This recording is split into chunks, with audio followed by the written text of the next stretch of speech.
Hello everyone, আজকে আমি আপনাদের সাথে শেয়ার করবো ডিম বিরিয়ানির রেসিপি। খুব সহজ এবং সিম্পল হবে। তো আমি 6টা ডিম সিদ্ধ করে নিয়েছি, তারপর চিট দিয়ে নিলাম, লবণ, হলুদ এবং রেড চিলি পাউডার দিয়ে ম্যারিনেট করে নেব। সামান্য পরিমাণ দিয়েছি এখানে। তারপর 100 গ্রাম টক দই, হলুদ গুঁড়ো, লঙ্কা গুঁড়ো, ধনে গুঁড়ো, জিরা গুঁড়ো, গরম মশলা এবং কাসুরি মেথি এবং এলাচ পাউডার দিয়ে এটাকে মিক্স করে নিলাম।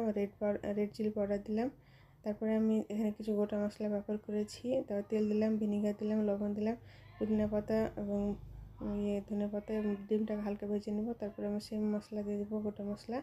তারপর হাফ চামচ জিরা এবং ভাজা পেঁয়াজ, দুটো টমেটো চপ করে দিলাম, লবণ দিলাম। তারপর এটাকে ভেজে নেব। আর এদিকে চালটা আমি দিয়ে দিলাম, আর যে দই মশলাটা করেছিলাম সেটা দিয়ে দিলাম। তারপর মিক্স করে নিচ্ছি, দিয়ে দিলাম 3টে কাঁচা লঙ্কা, পুদিনা পাতা, ধনে পাতা। তারপর মিক্স করে নিচ্ছি আর ডিমটা দিয়ে দিলাম। তারপর সামনে একটু পানি দিয়ে এটাকে মিক্স করে নিচ্ছি এবং ডিমটা উঠে নিচ্ছি। কিছু মশলা আমি নিচে রেখে দিচ্ছি আর মশলাটা আমি উঠিয়ে নিলাম মিডিলে লেয়ার দেওয়ার জন্য। ভাতটা হয়ে গেছে, 80% মতো কুক হয়ে গেছে। তো আমি এভাবে ছেঁকে দিয়ে দিচ্ছি এবং মিডিলে ডিমটা দিয়ে দিলাম। তারপরে আমি পুরো ভাতটা দিয়ে কভার করে দিব।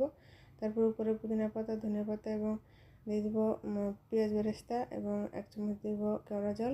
তারপরে আমি এটাকে ঢাকা দিয়ে রেখে দেবো 10 মিনিট লো ফ্লেমে।